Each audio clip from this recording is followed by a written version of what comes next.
Murder mystery, where every clue counts and every twist surprises. Welcome back, mystery lovers. Today, we're diving into a tale stitched with secrets, feathers, and murder. During the most colorful event of the year, a beloved hatmaker is found dead, and her most prized creation has vanished. This is the Mad Hatter's Heist. Chapter 1, Death in the Spotlight. The town of Elmridge was famous for its annual Mad Hatter Festival, where eccentric hats ruled the streets, and creativity knew no bounds. But this year, the celebration ended in tragedy. Beatrix Bloom, a beloved milliner known for her elaborate hat designs and kind heart, was found dead in her shop, the Bloom Room, on the morning of the festival's final day. Her famous creation, the Midnight Crown, a one-of-a-kind hat adorned with sapphires, lace, and a rare black phoenix feather, was missing. Sheriff Callum Price, known more for calming down bar fights than solving murders, suddenly found himself tangled in a mystery stitched together with flair, rivalry, and deceit. Chapter 2, The Bloom Room. The scene at Beatrix's shop was curated. Her body lay gently slumped over her design desk, a broken hat pin in her hand. No sign of a struggle, no broken locks, and oddly, no security footage. The Midnight Crown had been placed on a velvet pedestal just the night before for judging. Now, it was gone. Sheriff Price noticed something strange, a single playing card on the floor beside her, the Queen of Hearts. Not part of any known hat theme. Chapter 3, Rivals in Ribbon. Beatrix had many fans, but she also had rivals. Chief among them, Victor Snell, a rival milliner with a reputation for plagiarizing designs. Leela Gray, her former apprentice who'd recently opened her own shop after a bitter falling out. Cecily Crane, the festival's judge, who had a not-so-secret past with Beatrix's late husband. Sheriff Price began his rounds, questioning the suspects. Victor was arrogant and dismissive. Leela, twitchy and overly polite. Cecily? Calm, but her alibi for the night before didn't quite fit. And then there was the anonymous tip in the sheriff's inbox. She died for a crown that wasn't hers. Chapter 4, The Hat Society.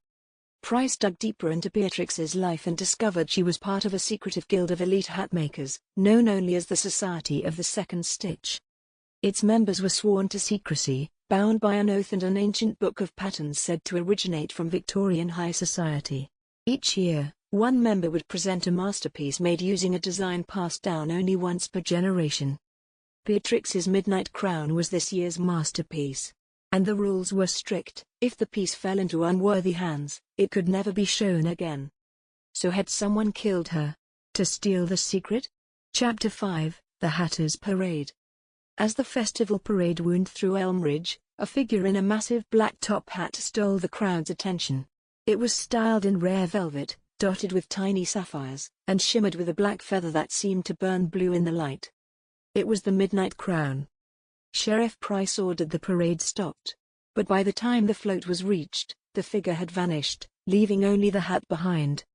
Inside its lining was a tiny label with one word embroidered. LG. Leela Gray. Chapter 6, Thread and Lies. Price confronted Leela. She broke. Tears fell as she revealed that the Midnight Crown's original design had been hers, stolen by Beatrix when they had their final falling out. The Queen of Hearts card was a message, a reminder that Beatrix was playing dirty. But Leela swore she didn't kill her. She had only broken into the shop that night to reclaim what was hers. Beatrix was already dead. Someone else had beaten her to it. Chapter 7, The Final Stitch. Price returned to the Bloom Room one last time. This time, he noticed something he hadn't before, a hat box tucked under Beatrix's desk, half-sealed, with a receipt from that morning. Inside was a duplicate of the Midnight Crown. Slightly off, less refined, but nearly identical. A forgery. He rushed to Cecily Crane's estate, just outside town. She had the money, the motive, and, thanks to old sketches on her desk, the skills to make the forgery. She confessed. Beatrix had planned to reveal the forgery and expose Cecily's affair with her late husband during the award ceremony. Instead, Cecily paid her a final visit and stuck her with a poisoned hat pin. Epilogue: hats off to the truth. Cecily was arrested. The Midnight Crown was placed in a glass case at the town hall, not as a prize, but a memorial.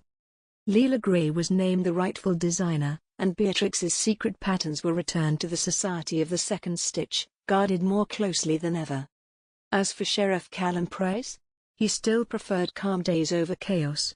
But he kept the Queen of Hearts on his desk, a reminder that even the prettiest things can hold the sharpest secrets. Thanks for watching, mystery lovers. If the Mad Hatter's heist had you hooked, tip your hat with a like, share it with your fellow sleuths, and don't forget to subscribe. Until next time, keep your eyes open and your secrets well stitched.